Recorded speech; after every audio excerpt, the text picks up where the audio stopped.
Il est 10 heures, donc je vous propose qu'on démarre. Voilà, il y a quelques personnes, je pense, qui vont nous rejoindre en cours. Merci de vous être rendu disponible ce matin pour participer à ce temps de transmission avec nous. Euh, je m'appelle Karim Gemal, je travaille pour Transition Pro Bretagne et aujourd'hui, on est très content d'organiser avec la NLCI et le groupement évolution professionnelle, donc les conseillers en évolution professionnelle, ce webinaire à destination des organismes de formation. L'idée de ce webinaire, c'est de voilà, repréciser des choses que peut-être vous avez déjà un petit peu en tête et que vous connaissez sûrement, mais on se dit que nous, il n'y a jamais trop d'informations sur le sujet et que l'idée, c'est de faire un format court, 45 minutes à peu près, maximum 1 heure en fait, sur un temps d'information sur des notions et puis aussi sur des outils. Je laisse mes partenaires d'aujourd'hui à se présenter rapidement. Je distribue la parole, je suis désolé. Hélène, vous voulez bien vous présenter? Eh oui, merci beaucoup Karim. Donc Hélène Penel, je suis ravie d'être avec vous. Je suis chargée de mission en Bretagne pour l'Agence nationale de lutte contre l'illettrisme. Guylaine, Bonjour, moi je suis Guylaine Leja, conseillère en évolution professionnelle. Mon rôle est donc d'accompagner les personnes sur leurs projets professionnels et je travaille pour Catalyst, intégré dans le groupement Évolution.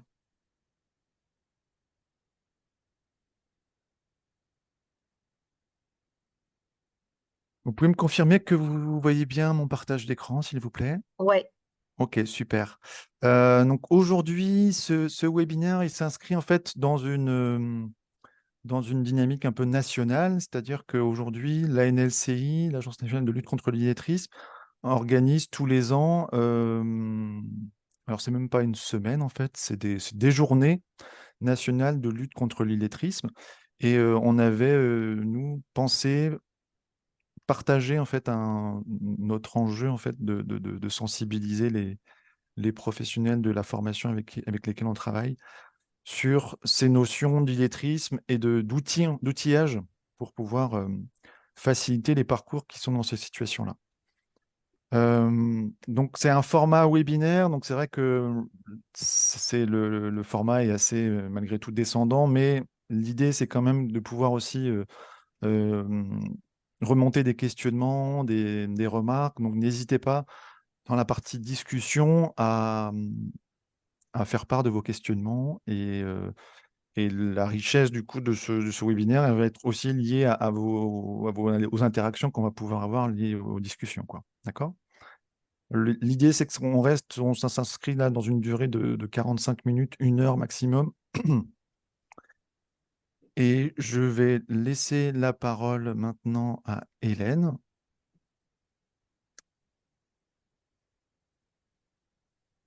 Eh bien allez, c'est parti. Merci beaucoup Karim. Si vous le voulez, vous pouvez mettre le diaporama en plein écran. Euh, Comme ça, ce sera peut-être plus pratique pour qu'on le voit tous et qu'on le voit bien. Donc, je le redis, bonjour à toutes et à tous. Donc, moi, je suis très, très heureuse aujourd'hui de vous rejoindre.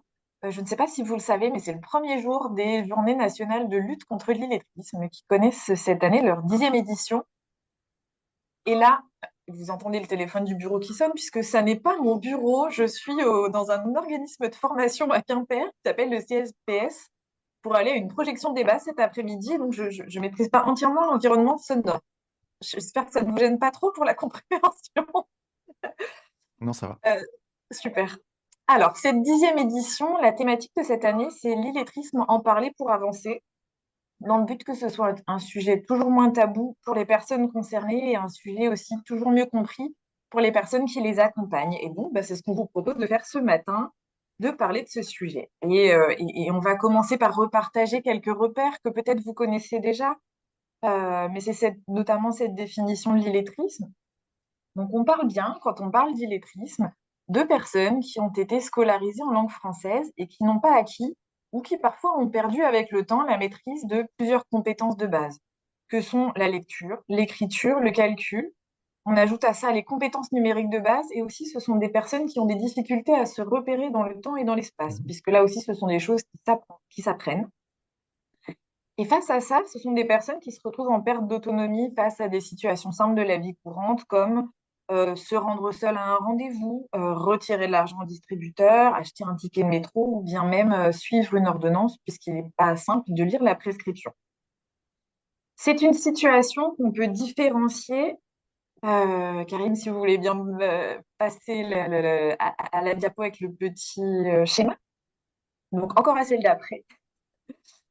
Super, merci. C'est une situation vraiment c'est important de la différencier de ce qu'on appelle le français langue étrangère. Ça, ce sont des personnes qui ont appris à lire et à écrire dans leur pays, qui savent compter également, mais qui doivent réapprendre une autre langue. Et puis, c'est aussi à différencier des situations d'analphabétisme où là, ce sont des personnes qui ne sont pas du tout allées à l'école.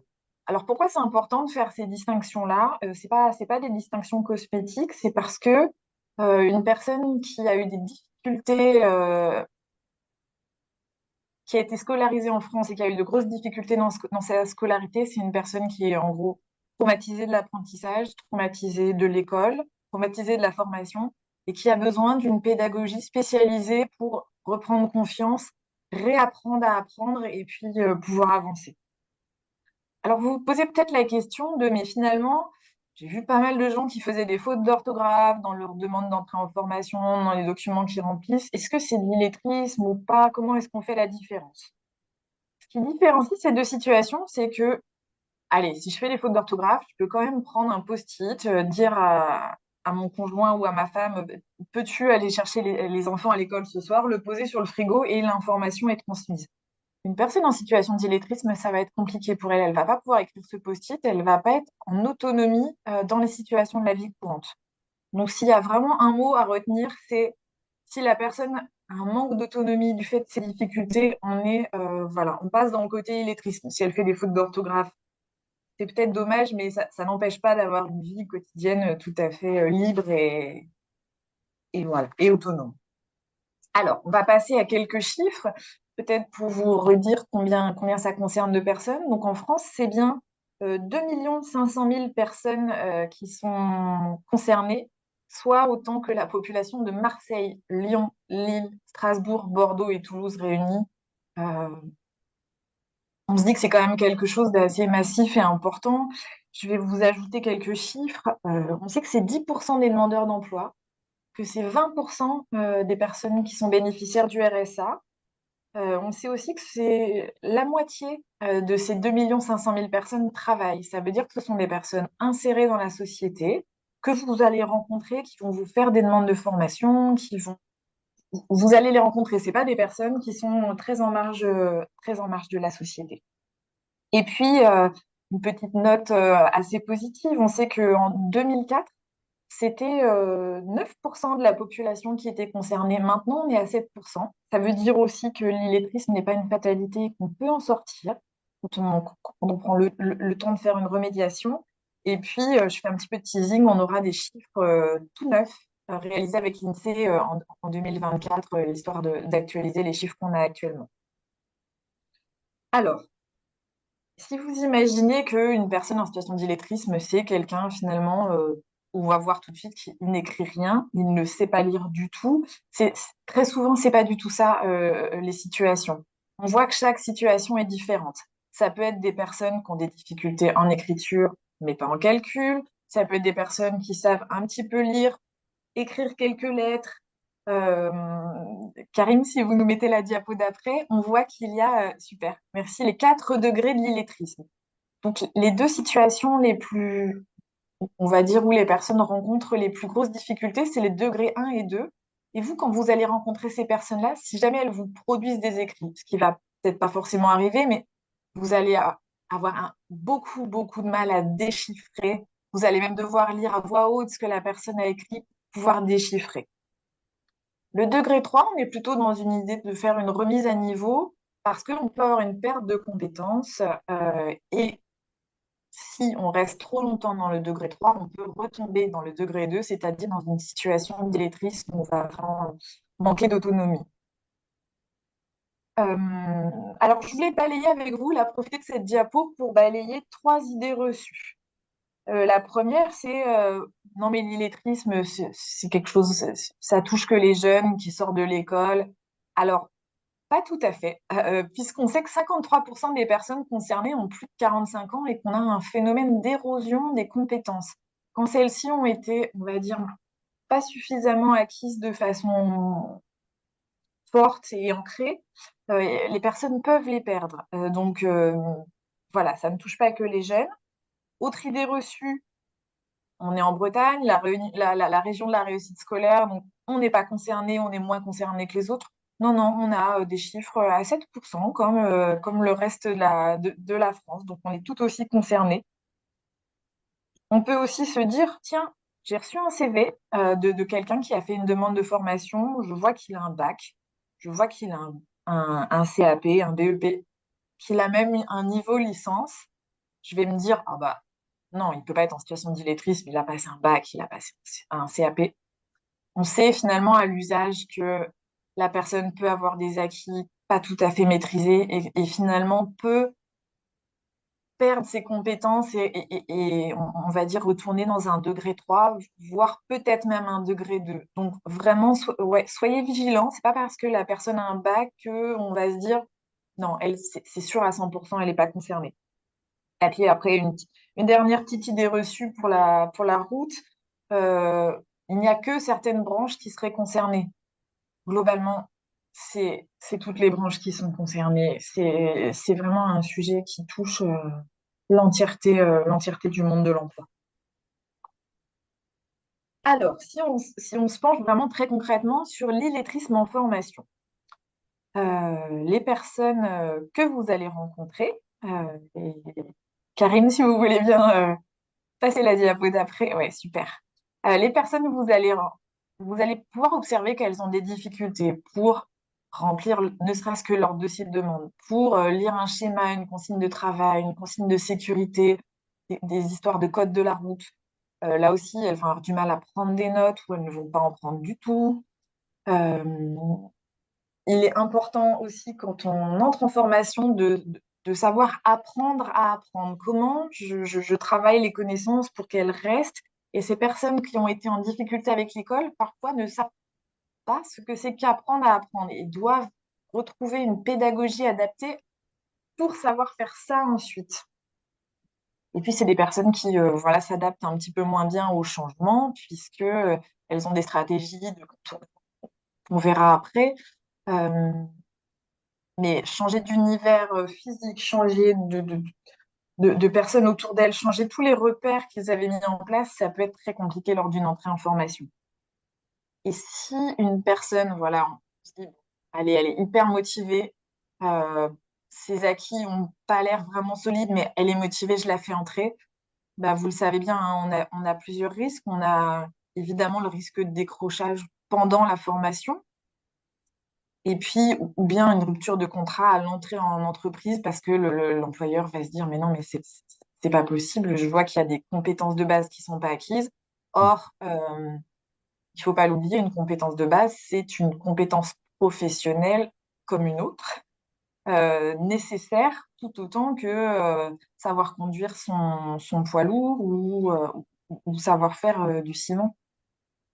Euh, Même si elles s'accrochent pendant la formation, elles peuvent évidemment avoir des difficultés d'accès à la certification parce que ben, j'ai pas un peu pris de notes, cet apprendre à apprendre, je suis plus tellement habituée et j'ai pas réussi. Et puis, ben, c'est des personnes qui, une fois qu'elles arriveront dans l'entreprise,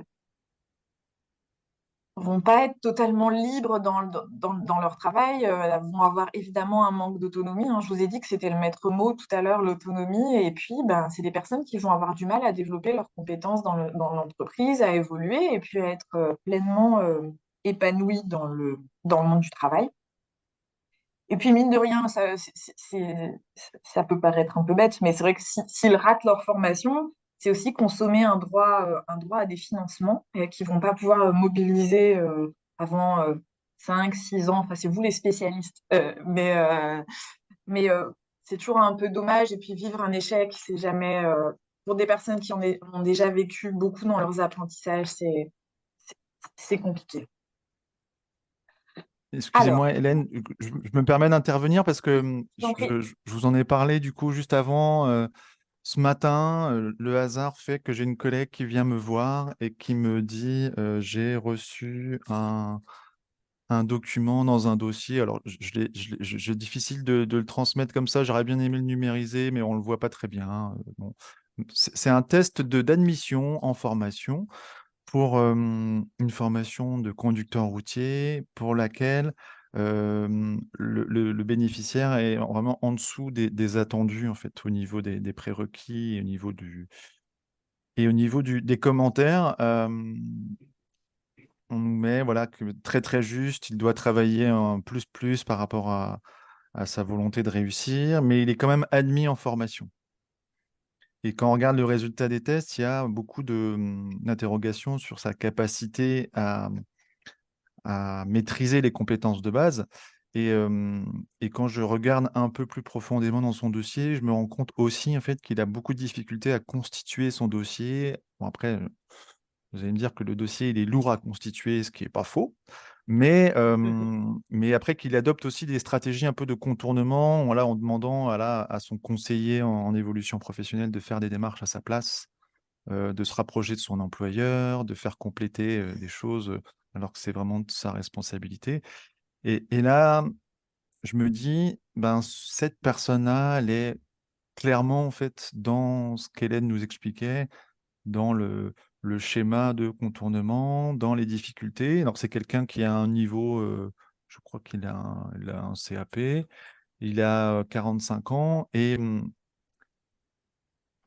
pour une demande de prise en charge de formation, son projet a beau être hyper cohérent, en fait, nous, on va toujours se poser la question en tant que financeur de savoir est-ce que c'est pertinent de financer ce type de parcours-là avec tous les risques qu'il peut y avoir, qu'il soit en difficulté en cours de formation, qu'il soit peut-être en difficulté pour accéder à un premier job, peut-être qu'il n'accède même pas à la certification. Et derrière, aujourd'hui, nos administrateurs en commission, s'ils prennent connaissance vraiment de la difficulté du candidat à se positionner par rapport aux compétences de base, ils vont plutôt préférer refuser en préconisant derrière voilà, un retour vers un conseil en évolution professionnelle et à travailler les compétences de base en amont et pour que la première marche soit plus facile d'accès en fait pour lui. Donc c'était pour illustrer, alors c'est un peu le hasard de ce matin en fait qui me l'a transmis mais c'est de la matière en fait et on n'en voit pas systématiquement tous les jours, mais on a à peu près 5% nous des demandes aujourd'hui pour lesquelles on a des ruptures, 5% des dossiers financés et beaucoup de fois, c'est parce que les personnes se disent en difficulté par rapport à l'autonomie, en difficulté par rapport à, mmh, à l'apprentissage en fait, qui pensaient voilà avec la motivation on peut y arriver parce que j'ai tellement envie de m'en sortir, tellement envie de sortir d'une situation que je vais pouvoir, heu, aller au terme de ma formation, mais on mesure que c'est pas tout le temps suffisant en fait. Et que parfois il y a une étape à rajouter en amont du parcours. Pardon Hélène, je te laisse continuer. Avec plaisir. Non, non, mais c'est important ce retour de terrain, puisque ce sont des personnes qui, de premier abord, vont montrer de leur motivation, vont cacher leurs difficultés. On en parle sur la diapo d'après. Ce sont des personnes qui finalement développent vraiment des compétences très fortes en sens de l'orientation, en mémoire, qui peuvent voilà, se repérer sur un document par un peu, on va dire, illusion dans un premier temps. Et donc, vous allez vous dire, bon, je vois que finalement, la personne n'a pas tant de difficultés que ça. Je vois bien que ça va peut-être le faire. Et en fait, ce sont des personnes voilà, qui sont habituées à avoir des stratégies d'évitement, de contournement, qu'on va regarder un petit peu après. Euh, et c'est important pour vous voilà, d'observer, d'être attentif à, on va dire, certains signes, on va appeler ça un faisceau d'indices qui pourrait vous indiquer qu'une personne pourrait être concernée et aurait besoin d'un moment de remédiation avant de venir dans votre formation métier. Alors, je vais vous donner des choses très pratico-pratiques. Ça peut être au premier accueil, par exemple, une personne qui a besoin d'être accompagnée par un proche, qui va demander à ce que vous écriviez vous-même parce que elle écrit mal et donc c'est un peu gênant, ou qui déclare là aussi s'être fait mal à la main ou avoir traditionnellement oublié ses lunettes. Quand vous recueillez des renseignements, la personne peut avoir des difficultés à épeler son identité, ou elle va vous tendre sa carte d'identité en disant bah, regardez, c'est marqué là. La personne peut aussi avoir des difficultés à se situer chronologiquement dans le temps. Ah oui, alors vous avez fait une formation là-dessus. C'était quand? Il y a 5, 10 ans, 20 ans, la personne ne va pas savoir. Parce que, rappelez-vous, je vous disais tout à l'heure que ça s'apprend, en fait, le fait de se repérer dans l'espace et dans le temps. Et puis parfois même, la personne va avoir du mal à faire la correspondance entre sa date de naissance et son âge. Ah oui, alors j'ai 58 ans, ça veut dire que je suis née en... Et ça va pas être simple. Même quand vous la recevez en rendez-vous, là aussi, vous pouvez observer des indices. La personne va arriver trop tôt ou trop tard au rendez-vous, et ce sans raison, parce qu'elle a eu du mal à estimer le temps qu'il fallait, ou même à lire l'heure, tout simplement. Euh, Si vous lui avez dit d'apporter des documents, soit elle apporte rien, soit elle en apporte beaucoup trop. Elle vient avec sa valise de documents en disant, ben tiens, choisissez le bon, j'ai tout. Ou bien sûr, elle peut vous demander des explications alors que tout est écrit clairement sur un papier que vous venez de lui donner. Et puis, dernier petit conseil comme ça, des petites clés. Quand vous abordez la mobilité avec la personne, d'abord, elle va vous dire, ah, il faut que je me rende dans tel endroit. Ah, ben, je suis un peu réticent parce que c'est un endroit que je ne connais pas, j'y suis jamais allée. Parce que le fait de se déplacer, c'est compliqué. De lire un plan, on imagine que c'est compliqué. Et puis, la personne, vous allez lui dire, alors, bah, tiens, vous êtes venu en transport en commun, ça vous a pris combien de temps? Vous avez pris comme ça de façon un peu anodine, et la personne peut avoir des difficultés à expliquer son parcours. Donc voilà, c'est des petites clés qui peuvent vous aider dans un premier repérage, on va dire une première puce à l'oreille. Et maintenant, je vais vous présenter un petit outil très concret que vous allez pouvoir utiliser. Euh, En premier, je pense que ce qu'il est important de retenir, c'est que, en fait, le repérage, déjà par ces petits indices que je vous donnais et par l'outil que je vais vous donner ensuite, c'est hyper important de faire un repérage en amont des parcours. Dès que vous avez un petit doute, c'est vraiment une excellente façon de sécuriser les parcours, puisque là aussi, je me répète, mais je pense que c'est important. Les compétences de base sont des compétences professionnelles comme les autres et tout aussi nécessaires. Donc, je vais vous présenter l'outil EVA. L'outil d'EVA, on va dire qu'il a une double casquette. C'est un outil qui va vous permettre déjà de faire un diagnostic, de dire, tiens, j'ai repéré quelques indices, je sais pas, il y a quelque chose, donc je vais faire un petit diagnostic avec la personne, et s'il s'avère que votre doute est confirmé, ça va être un outil de dialogue pour en parler avec la personne, et on va le voir avoir un discours positif puisqu'il va permettre de valoriser d'autres compétences. Et on vous propose avec Karim une petite vidéo qui va vous présenter l'outil.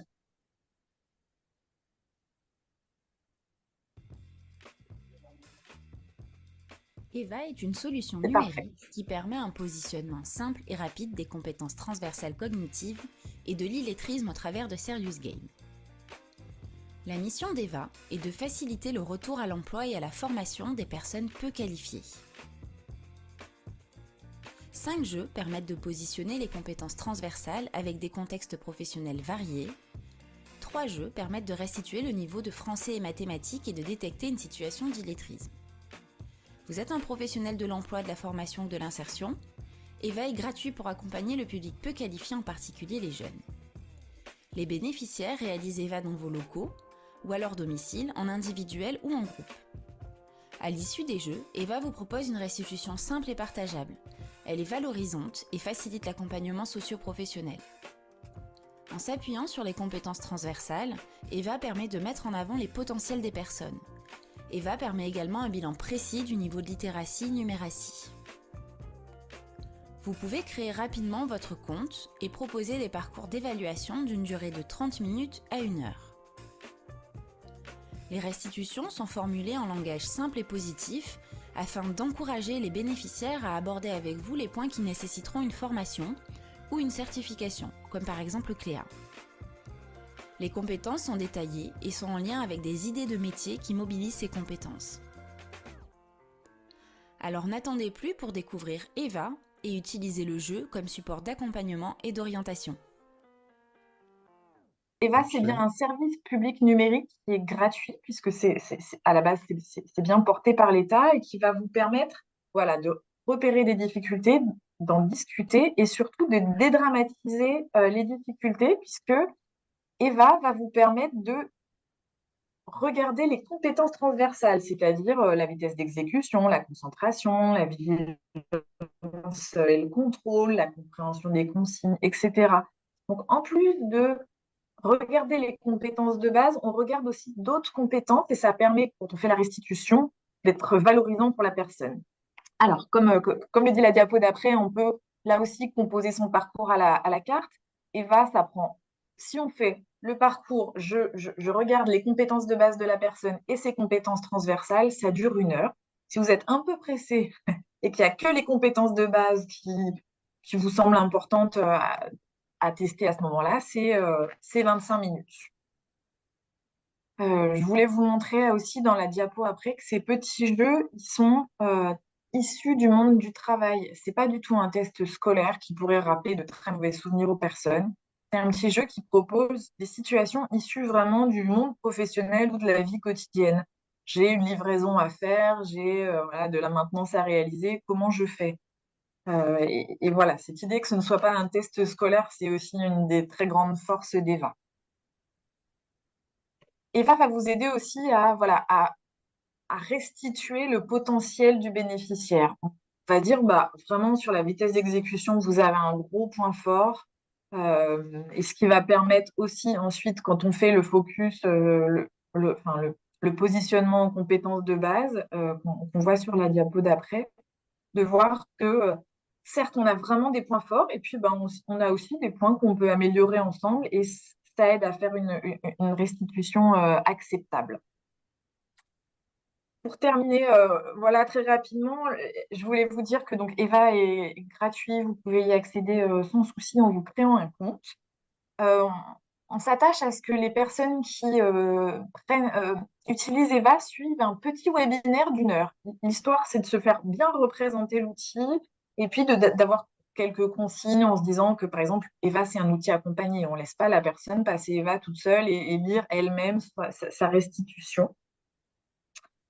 Et puis, vous pouvez vous inscrire au webinaire sur le site evabeta.gouv.fr, mais on vous remettra toutes les informations par la suite quand on vous enverra les documents.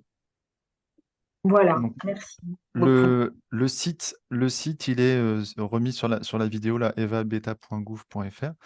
On peut se créer un compte professionnel, en fait, sur le site sans demander l'autorisation à personne? Oui, exactement. Après, on va vous demander de vous raccrocher si vous êtes membre d'un organisme qui a ou déjà un compte a été créé. On va vous demander de vous rattacher à votre organisme, mais la création du compte est toute simple et effectivement, vous n'avez rien à demander à personne. Donc, moi, je l'ai testé et c'est vrai qu'on peut voilà, le créer très rapidement et puis tester très comme ça, un peu sans avoir aucune sensibilisation. Je trouve que c'est quand même nécessaire en fait d'avoir de suivre le webinaire en fait pour pouvoir bien utiliser l'outil. Parce que je l'ai testé comme ça sans avoir accédé au webinaire et je pense que c'est pas le plus efficace en fait. Je ne sais pas si vous avez des questions, des interrogations, des remarques. Je n'avais pas vu de questionnement en fait dans la partie discussion, mais je vous invite là peut-être à nous transmettre vos questions avant qu'on enchaîne sur l'autre partie. J'ai pas vu de questions, hein. Donc c'est que tout est clair. Il ne sera pas trop tard à la fin du webinaire, je serai toujours là. Et dans les conclusions, dans le rapport un peu qui peut être rendu par Eva, il y a parfois la possibilité qu'on vous oriente vers la certification Cléa. Euh, la certification Cléa, c'est une certification de compétences professionnelles qui a été créée par les partenaires sociaux. En fait, ça a été créé dans 2016, je crois. L'objectif de cette certification, ça a été de se dire c'est quoi les compétences un peu socles qui vont servir dans toutes les branches professionnelles pour travailler. Et donc les partenaires sociaux se sont réunis, ils ont créé donc ils ont fait enregistrer cette certification au répertoire spécifique. Et il y a 7 compétences en fait, qui ont été retenues. Donc vous voyez, c'est les compétences, communication en français, les règles de mathématiques, tout ce qui est un peu usage numérique de base, le travail en équipe, le travail en autonomie, les capacités à apprendre tout au long de la vie, à se former et puis tout ce qui est lié au respect des consignes hygiène et sécurité. Et donc ces 7 domaines de compétences, constituent donc la base en fait, hein, du référentiel Cléa et l'originalité en fait de la certification étant autant sur les domaines de compétences qui sont dans le référentiel que sur l'approche d'évaluation en fait, pour se former à la certification Cléa. Je m'explique parce que la certification Cléa, quand on suit un parcours Cléa, heu forcément, on va valider déjà un certain nombre de compétences, parce que vous voyez, donc il y a beaucoup de sous-domaines de compétences et de critères. Et 80 en fait, des personnes qui rentrent sur Cléa, ils vont valider déjà en fait, des compétences parce qu'ils communiquent déjà en français, ils savent déjà utiliser quelques règles de calcul, ils connaissent déjà euh, quelques règles de travail en équipe et l'évaluation préalable avant d'entrer sur un parcours de formation Cléa va permettre de valider déjà un certain nombre de compétences. Et l'intérêt de la certification Cléa par rapport à d'autres formations qui pourraient être de remise à niveau c'est qu'on n'est pas sur un parcours de formation scolaire car la certification Cléa se fait de manière un peu un c'est pas un devoir sur table en fait l'évaluation.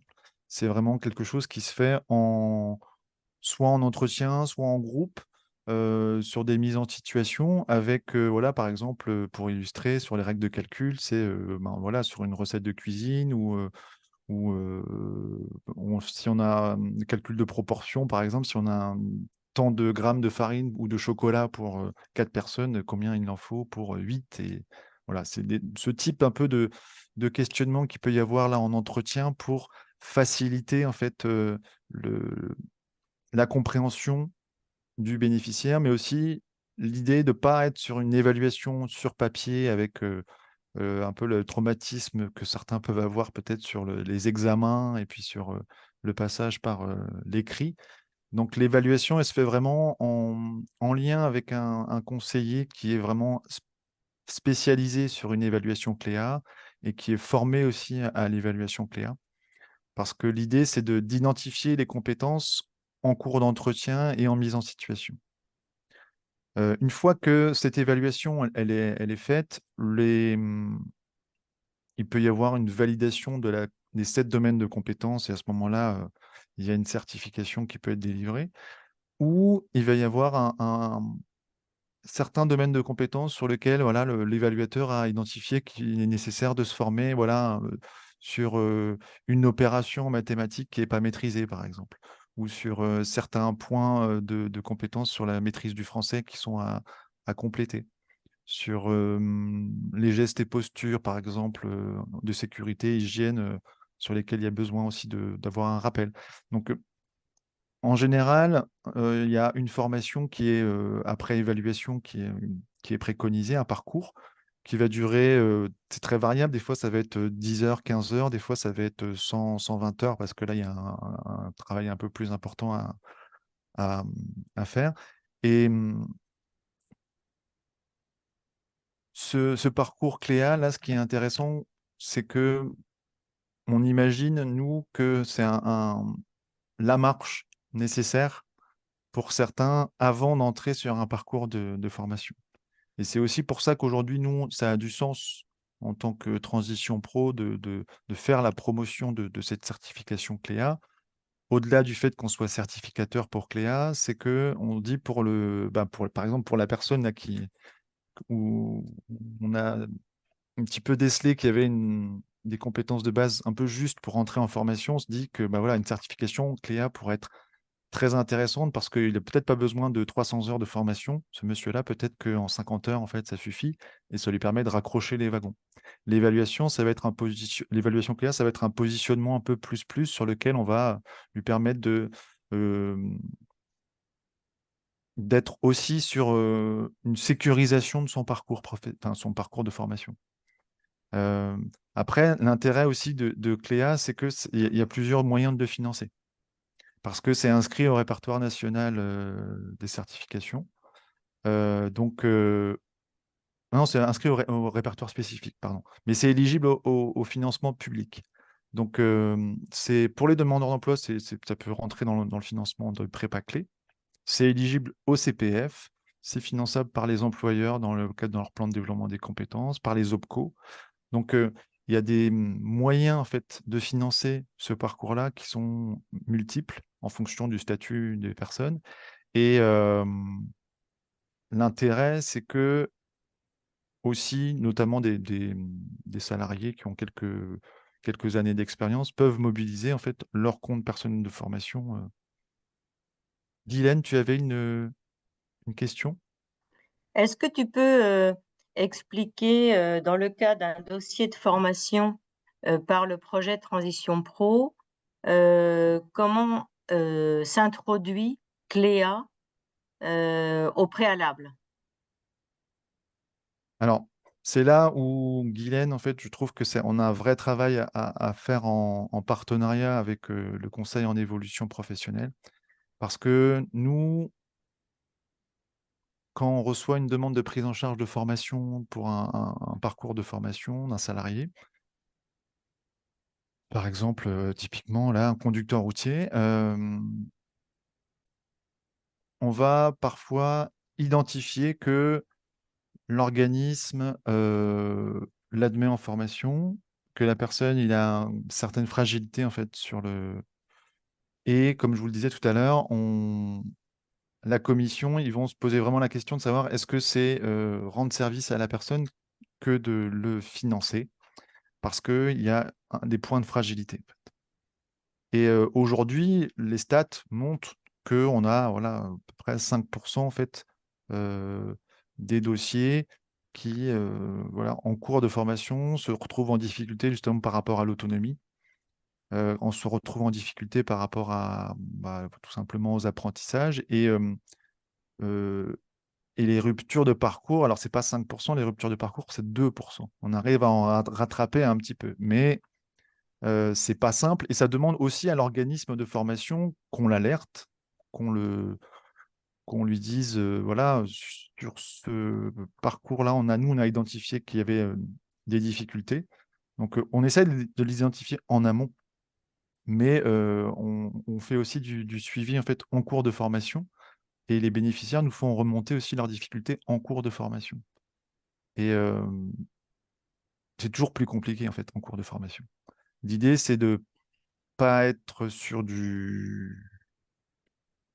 la, plutôt de la prévention que de la solution un peu voilà, en cours de formation qui peut insécuriser la personne, qui se posera forcément à un moment la question, est-ce que je ne suis pas en difficulté, est-ce que je ne vais pas au plantage, à l'échec, est-ce que je n'abandonne pas en cours parce que mon projet il peut être un peu remis en cause. Donc, tout ça, c'est un risque pour la personne que son parcours il s'interrompe. Et ça, sans parler du groupe de formation dans lequel voilà, s'inscrit la personne avec parfois des problèmes qu'il peut y avoir aussi en termes voilà, de relations avec d'autres stagiaires, relations avec l'organisme de formation, tension, agressivité, etc. Donc ça aussi, on a pu, nous, identifier ça, en fait, mais je pense que les organismes, ils connaissent encore mieux que nous. que voilà, les personnes qui sont parfois en difficulté, voilà, elles sont aussi en difficulté après avec le groupe, avec l'organisme de formation. Et on trouve que quand il y a des faisceaux d'indices, c'est comme ça qu'Hélène en parlait tout à l'heure, qui nous montrent qu'il y a une fragilité en fait par rapport aux compétences de base, c'est intéressant de passer par une évaluation Cléa parce que l'évaluation Cléa, ça va être un positionnement qui permet de rapidement identifier les trous dans la raquette et de combler ces lacunes-là assez rapidement. La difficulté, c'est que les organismes de formation, ils n'ont pas forcément les compétences en fait pour faire de l'accompagnement Cléa en fait spécifique. Ils n'ont pas forcément le temps non plus pour faire un accompagnement individuel, etc. Et c'est pour ça qu'on trouve que c'est intéressant de faire le lien avec le conseil en évolution professionnelle parce que ça peut être un médiateur en fait. Guylaine, ça répond à ta question ou pas? Oui, c'est ça, c'est-à-dire que la personne, dans l'hypothèse, d'un passage par Cléa avant de poursuivre la formation pour lui donner toutes les chances de la réussite, il va mobiliser son CPF, ce qui peut pour nous être, un lien entre l'organisme et la personne pour l'aider, dans le montage du dossier quoi et la suite en fait, par C'est ça. rapport à le fait de Et j'ai envie de dire, mobiliser le CPF c'est vrai pour pour pouvoir un PTP, pour des salariés, mais à la limite pour ah un oui, demandeur d'emploi ou pour mmh, quelque statut que ce soit, en fait, c'est un mmh, moyen intéressant, en fait. mmh. Et d'ailleurs, c'est aussi pour ça, en fait, que Prépa Clé aujourd'hui c'est proposé aux demandeurs d'emploi. Donc, je j'ai pas d'éléments chiffrés, en fait, sur le nombre de parcours, prépa clés qui sont financés par la région. Mais, après nous, moi, j'ai par contre des éléments chiffrés sur Cléa, en fait. Aujourd'hui, bon là, il y a très peu il y a pas assez de certifications parce qu'on est à 380 certifiés, en fait, par an, quelque chose comme ça. Mais, l'intérêt, c'est pas forcément d'aller jusqu'à la certification. Parce qu'entre le nombre de certifiés, donc vous êtes 380, et le nombre de personnes qui passent par une évaluation préalable, là on est à 1200, et ben, il y a un vrai gap parce que les organismes aujourd'hui utilisent plus l'outil d'évaluation Cléa que l'outil certification Cléa. C'est-à-dire qu'ils se disent vraiment l'intérêt c'est l'évaluation pour pouvoir déceler un peu les trous dans la raquette, préconiser un parcours de formation ou au moins avoir pris conscience des éléments un peu de fragilité. Et après, l'accès à la certification, c'est un deuxième sujet, en fait. C'est est-ce que les personnes, elles y prêtent tant que ça d'intérêt, en fait, d'accéder à la certification? Je ne suis pas certain, en fait, qu'aujourd'hui, ça soit un vrai enjeu parce que c'est clair que là, il y a un déficit de reconnaissance de la certification Cléa. Elle n'est pas encore assez connue, identifiée des employeurs, etc. Mais au-delà de ça, je trouve que ça a vraiment du sens, par contre, de mettre en place l'évaluation parce que ça permet vraiment d'identifier bien clairement les trous dans la raquette et de Mmh. combler, en fait, les lacunes, quoi. Mmh, c'est clair. Mmh. Après, c'est vrai que je trouve que ça a aussi des avantages, pas que pour le bénéficiaire, heu, mais aussi pour les organismes de formation. Parce que nous, quand on travaille sur le dispositif PTP en lien avec les organismes de formation, on comme je vous disais tout à l'heure, en fait, on voit vraiment une difficulté derrière quand il y a une erreur de casting. Alors c'est un peu, comme ça qu'on en parle des fois, entre professionnels, mais, quand il y a un problème lié, au positionnement de départ et une personne qui est en difficulté en cours de formation, heu, il est toujours plus compliqué, en fait, de l'accompagner jusqu'à la réussite, alors que d'identifier au préalable, ça facilite le parcours. Après j'imagine aussi que, il y a le public, jeune, un peu, les décrocheurs, les personnes qui sont sur des ruptures de contrat, d'apprentissage ou des choses comme ça, pour lesquelles on peut, avec l'évaluation Cléa, travailler au-delà des compétences de base, sur les compétences aussi relationnelles. C'est quoi un peu ben, les interactions qu'on peut avoir en fait dans le domaine professionnel, comment on parle, on s'adresse aux collègues, les règles à respecter en termes d'hygiène, sécurité, mais aussi en termes de, voilà, de communication, en fait. Donc ça a un vrai intérêt, en fait, aussi, je trouve, pour le public, qui a une faible expérience professionnelle ou qui a des expériences professionnelles par petits bouts. Et Cléa, ça s'adresse pas que à des personnes qui ont, voilà, 40 ans et qui ont, 20 ans d'industrie, d'expérience, quoi. Ça peut s'adresser aussi à des jeunes qui sont, voilà, un peu en rupture avec les études et puis qui ont quelques années d'expérience quelques mois d'expérience professionnelle, un peu alimentaire, quoi. Je ne sais pas si ça suscite des questionnements, des interrogations, des remarques, je vois pas de questions à poser, sur la discussion. Hem, je fais le lien avec, le conseil en évolution professionnelle parce que, heu, on avait imaginé avec Hélène quand on a réfléchi à ce webinaire-là, qu'il était important de pouvoir outiller les organismes de formation, mais qu'on puisse aussi donner, des ressources en proximité, des personnes qui sont dans la médiation et donc le conseil en évolution professionnelle peut jouer, ce rôle-là, donc d'accompagnateur des personnes et je te laisse Guylaine, Oui, oui, bien présenter sûr. le service. Oui, oui, tout à fait. Alors, avant toute chose, je vous invite je vais vous présenter le conseil en évolution professionnelle. L'objet, c'est aussi, de travailler ensemble. Donc, si ça manque de précision et si vous voulez me rencontrer, évidemment, vous n'hésitez pas à me solliciter. Je rencontre régulièrement les partenaires pour justement, parler un petit peu plus de ce qu'on fait au quotidien. Donc, le conseil en évolution professionnelle, c'est un processus d'appui auprès des salariés et des indépendants. Voilà. Donc, ces 2 caractéristiques de bénéficiaires peuvent nous appeler gratuitement et ça nous permet de les accompagner, comme disait tout à l'heure Karim, sur un temps qui peut être plus ou moins long en fonction des besoins pour, soit travailler du début à la fin sur le projet professionnel ou simplement mettre en œuvre via une formation, le projet. Donc c'est un service qui est gratuit, on vous donnera le numéro vert, je pense à la fin, dernière slide. C'est confidentiel, hein, les personnes, on peut les rassurer en leur disant qu'à aucun moment, qui que ce soit n'est au courant à la fois du contenu et de nos échanges.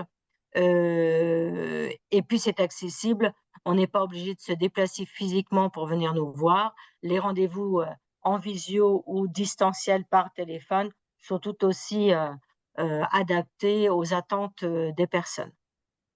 Après, je me permets Guylaine par rapport au impartial, parce que Oui, parfois j'ai eu moi des candidats qui me disaient: «Vous voulez me vendre un parcours de formation en amont parce que, bah, d'accord. voilà, c'est pour faire du Ah business, en oui, fait». non, non, ouais.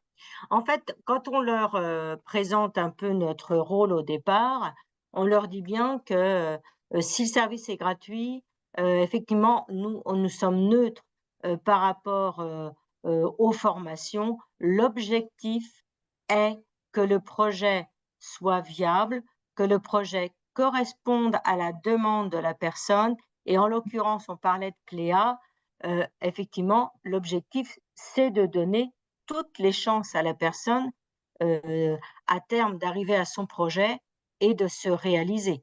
Donc c'est pour ça qu'on a plusieurs rendez-vous d'échange avec eux, puisque l'objectif, c'est justement d'instaurer un climat de confiance pour, comme on disait tout à l'heure par rapport au test EVA, si vous nous dites que vous avez relevé des difficultés, eh bien, c'est aussi d'amener la personne à mettre en place un parcours qui justement lui donnera toutes ses chances de réussir.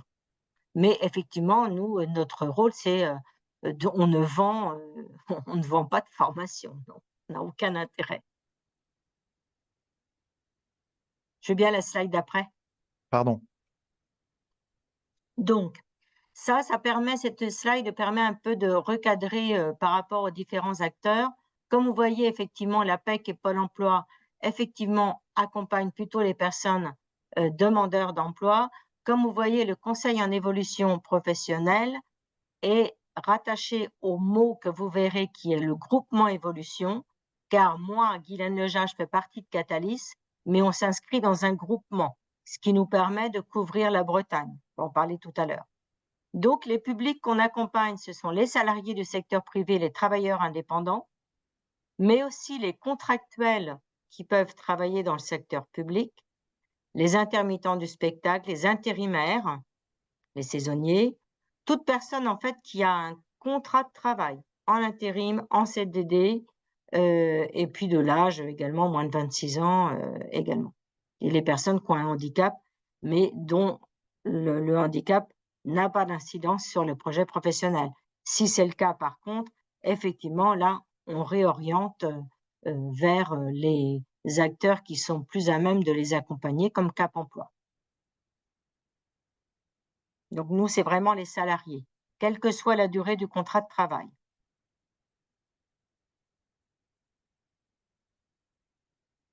Donc, le conseil en évolution professionnelle, comme je disais tout à l'heure, on élabore, on formalise, on met en œuvre toute la stratégie qui est nécessaire pour assurer l'évolution professionnelle, pour développer des nouvelles compétences.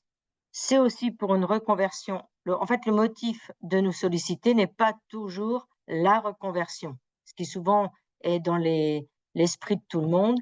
Ça peut simplement avoir un besoin d'un échange pour je veux évoluer, mais je ne sais pas quelle stratégie entreprendre et ça fait l'objet d'échanges. Je vais développer une nouvelle compétence et auquel cas on y travaille. Je veux me reconvertir.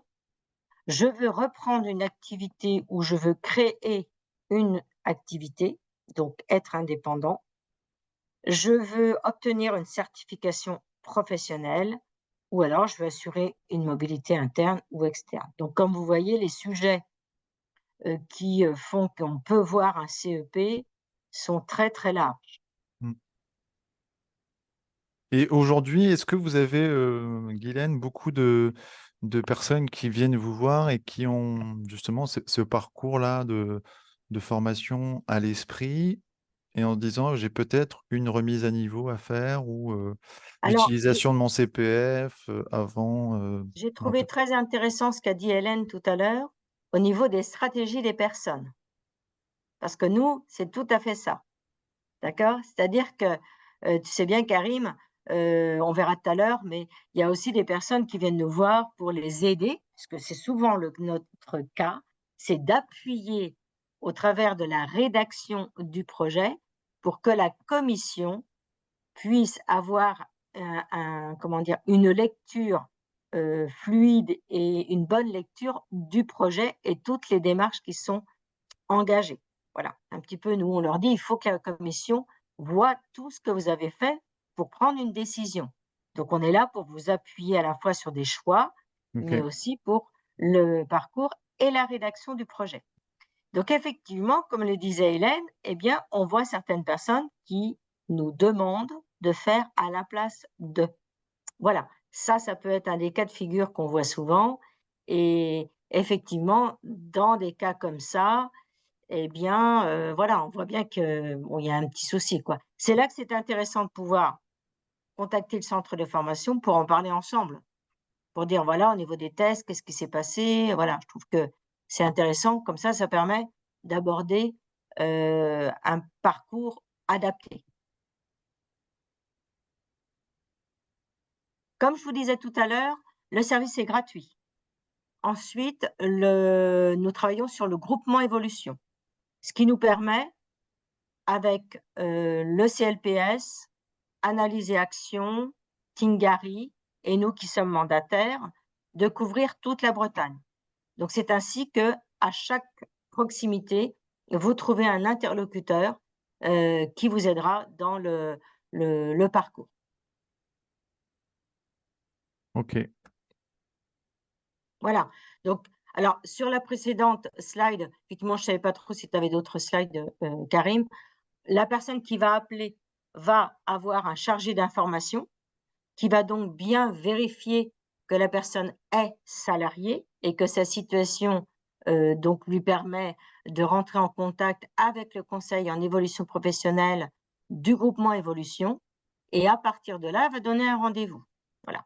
Le conseiller en évolution professionnelle, ça fait l'objet d'un premier échange, de discussion sur les attentes et puis après, on se ponctue d'échanges par mail, de rendez-vous téléphoniques, de rencontres physiques pour qu'on puisse construire le projet dans la durée. Le numéro vert, donc sur la slide qui est là, vous avez le numéro vert justement pour pouvoir Orienter les permettre, personnes. voilà, orienter les personnes directement.